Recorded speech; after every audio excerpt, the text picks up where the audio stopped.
Reapply your sunscreen every 2 hours. You have heard that rule, right? But don't take it at face value. You wear sunscreen every morning without fail. But are you really okay?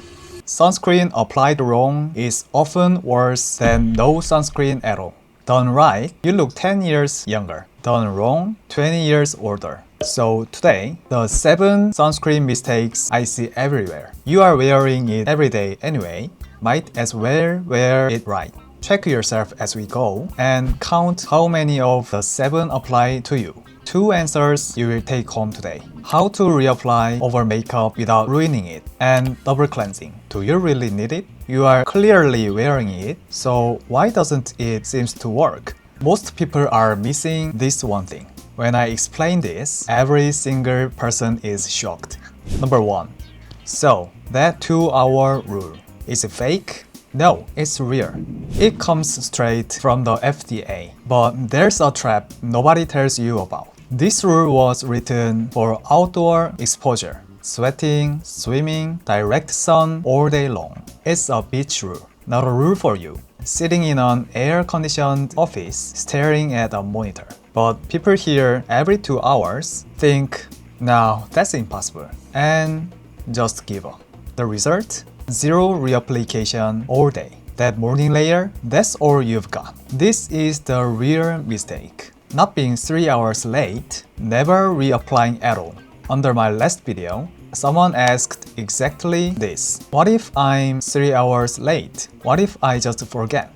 Great question. Look at what happens to that morning layer. You sweat, your skin makes oil, you touch your face without even thinking. Your mask, your phone, they keep rubbing your cheek. It wears away little by little all day long. By afternoon, you are wearing way less than you think. So here's a realistic rule. Out in the sun all day, swimming, sweating? Yes, every 2 hours. That's what the rule is for.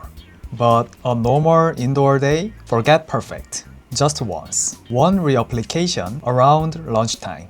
That one layer is the difference between protected this morning and protected all day. Wondering how you are supposed to reapply over makeup? That answer is mistake number 5. Number 2. Remember the intro? The thing most people are missing. It's not your SPF number, even your brand. It's the amount. Research from King's College London found something. Most people apply only a quarter to half of the test amount. But here's the real problem. Apply half and you don't get half the protection. Studies suggest it collapses much harder than that. Toward the square root, meaning your SPF 50 could be working like a single-digit SPF. You paid for 50, but you might be wearing 7, just 7. Wearing it every day, but dark spots still show up every summer? This is why. You are not wearing sunscreen, you are wearing the feeling of having put it on. So how much is it, right? The lab standard is 2 mg per square centimeter. A useless number. Nobody weighs their face. So here's the easy way we use in Korea. 2 fingers.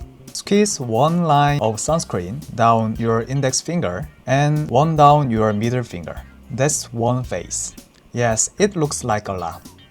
Isn't this too much? Feeling? That's what the right amount feels like. 2 quick upgrades while you are here. 1. Sunscreen goes on last. After your skincare has fully dried, just wait a few minutes. Otherwise it peels and slides and never forms an even layer. 2. Don't scrub it in like you are washing your face. You will end up thick in some spots and almost bare in others. Dot it on, spread gently, and pat to finish. Number 3. My foundation is SPF 30, so I'm covered. Really? Let's do the math together. You just learned this. Sunscreen takes 2 full fingers to deliver the number on the label. So, are you going to wear 2 fingers of foundation? That's not makeup. That's stage paint. In reality, people wear about 1/7 of that. SPF in makeup is bonus, not the main event. SPF moisturizer, SPF powder, SPF lip tint, all the same. Nice to have, never the star. The order is simple. Sunscreen first, makeup on top. If your plan was my foundation has SPF, I'm good, and you want your skin to stay young, please wear a dedicated sunscreen. Number 4. It's cloudy today. I'm indoors all day anyway. It's winter. So you skip those days, right? I used to, but I learned this and I changed my mind. There are two kinds of UV. UVB is the burning kind.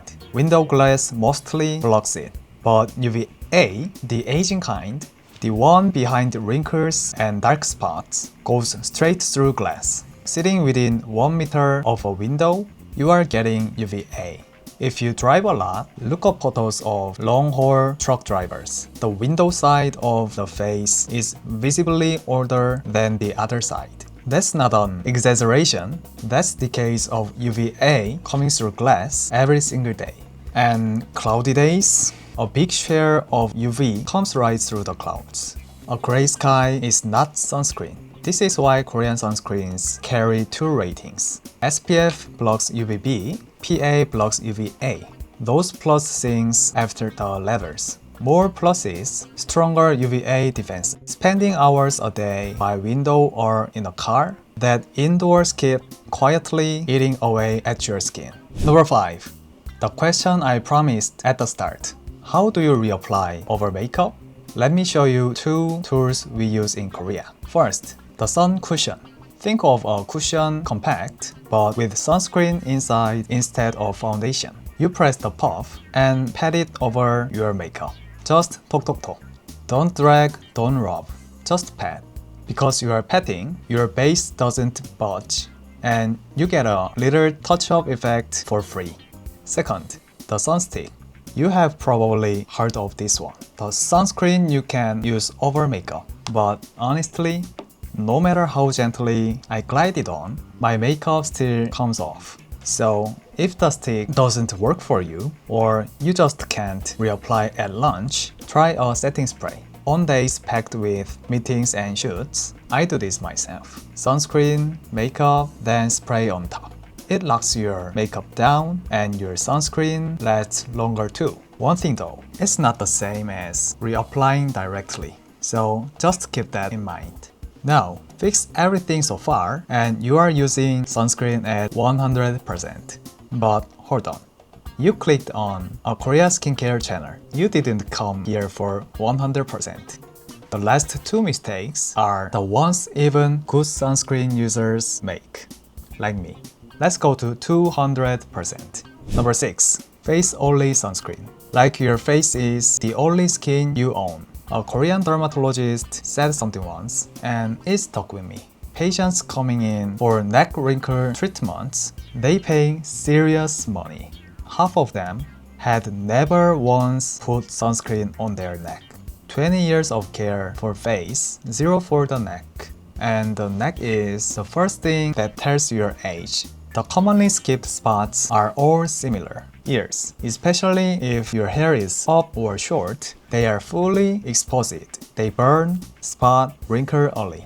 The back of your neck, same story. And your hands. They are on the steering wheel in the sun every single day. Sunspots on your hands are one of the biggest age tells there is. One more. It sounds extreme until you think about it. Lips. Lips burns too. They dry out, and of course they darken. But I'm not saying put face sunscreen on your lips. A lip balm with SPF, that's all you need. Last one, number 7. And honestly, this is the real reason behind 1 through 6. Skipping the reapplication using a pea-size amount, always forgetting. Why? Truth is, you don't like your sunscreen. It's greasy, stinging your eyes, leaves a white cast, and if you have deeper skin, that gray ghost layer is a deal breaker. So you do the rational thing. You don't like it, you use as little as possible. And that's the moment everything collapses. Remember mistakes number 2, less amount, and protection falls off a cliff. This is exactly why Korean sunscreens are so loved. Textures like a light essence, no white cast, no grease, comfortable enough that 2 full fingers feels like nothing. In Korea, sunscreen isn't the chore step. It's a step you actually enjoy.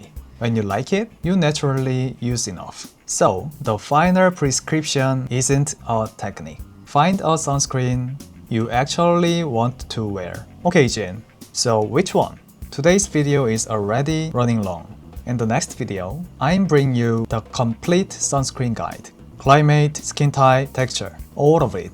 Hang on just a little longer. Before we count your score, I owe you one last answer from the intro. Do you need to double cleanse to remove sunscreen? If it's water resistant, built to survive sweat and water, then yes. Foam alone often will not take it all off, and the residue clogs pores. The good news, done right, it's quick. Step 1. Oil or balm. And here's the key. Not on a wet face, on a dry face with dry hands. Massage for 30 seconds, the oil melts the sunscreen. Then wet your hands a little and massage 30 seconds more. The oil turns milky white. That's called emulsifying. That's what carries the sunscreen off with your water. Rinse with lukewarm water. Step 2. Your gentle foam cleanser. 1 more minute. Hit the corners. Nose, jawline, hairline. One warning though. Don't overdo it. Whole thing under 3 minutes. Scrub too hard with harsh cleansers and you wreck your barrier. One problem fixed, another happened. Generous in morning, clean at night. That completes the loop. Alright, time to count your score. How many of the 7 were you? 0? Respect. Honestly, that's impressive. That puts you ahead of 90% of people, past me included. 3 or 4? That's most of us. And remember what I always say, the best sunscreen isn't the most famous one. It's one that fits your skin, your life, and your climate. Okay, but which one? Here's what we will do. Tell me just 2 things in the comments, your climate and your skin type. I will gather all your answers into the next video, the full sunscreen guide. And I read every comment, but there are more than I can keep up with. So if you want a one-on-one skin read, I made a survey for that. Linked below. Of course, totally optional. Okay, 감사합니다. 안녕.